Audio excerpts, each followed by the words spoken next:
শ্রীমতী রাধারানীকে কেন মা বলা হয় না?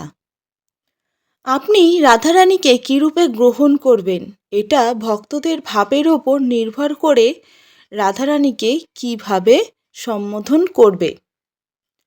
বিশেষত ব্রজধাম বৃন্দাবনে বিশেষ করে উচ্চ শ্রেণীর ভক্তরা রাগানুগা বা মধুর্য রসের ভক্তি করেন, যা ভক্তি রাজ্যের সর্বোচ্চ রস।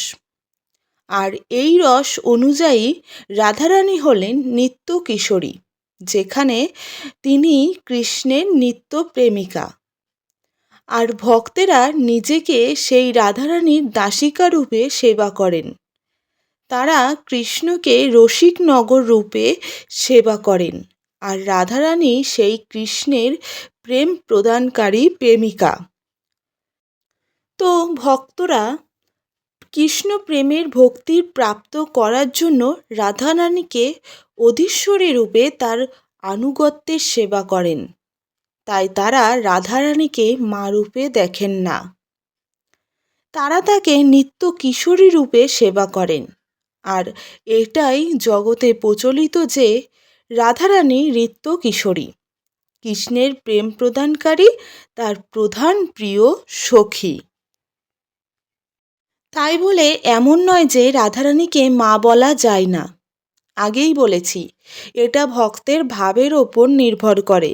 কে কী ভাব নিয়ে তার সেবা করবেন, এটা তার নিজের ভাবভক্তির ওপর নির্ভর করে। শাস্ত্রে শ্রীকৃষ্ণকে পরম পিতা বলা হয়, অতএব রাধারানীকে পরম মাতা বলেও সম্বোধন করা যায়। যার যা ভাব, যে যেভাবে তাকে ভক্তি করে, সেইভাবেই তিনি ভক্তের কাছে প্রকট হন।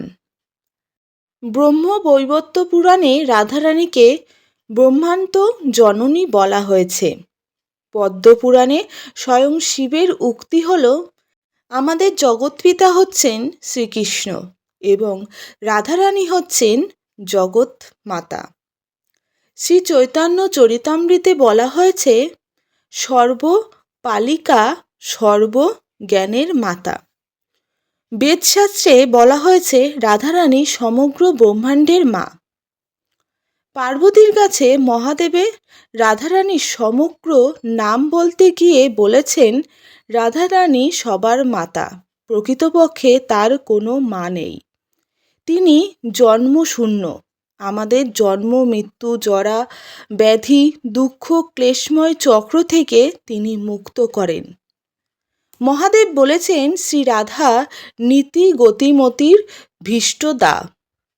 তিনি নীতি, আমাদের পরম গতি, আমাদের পরম অভীষ্ট প্রদান করেন। কিন্তু যার মস্তিষ্কে রাধারানীর প্রতি মাতৃভক্তি থাকে না, সে মীর।